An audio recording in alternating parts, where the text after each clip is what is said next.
Welcome to the Genius Factory. Enjoy the video.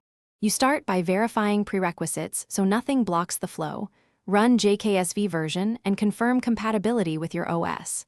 Once you have console access via SSH or serial, copy the current configuration to config. Back so you can revert.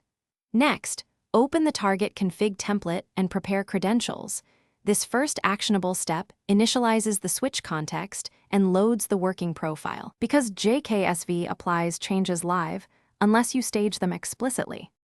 Once the context is loaded, validate and stage changes by using JKSV apply staged so you see a dry run diff and any warnings prior to committing. Make interface edits with precise commands. For example, set port 3 mode trunk, then add VLAN 10 with JKSV VLAN add 10 name users to keep layer semantics clear. If you have multiple dependent changes, run JKSV script run deploy YAML so the tool performs them atomically and rolls back on detected conflicts, which avoids partial misconfigurations.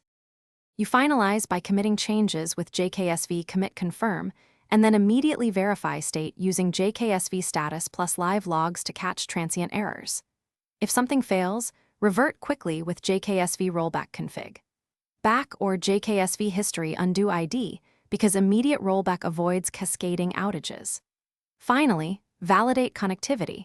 Ping critical endpoints and run SNMP or VLAN checks to ensure policies hold. One key troubleshooting tip: if ports drop unexpectedly, check duplex and MT.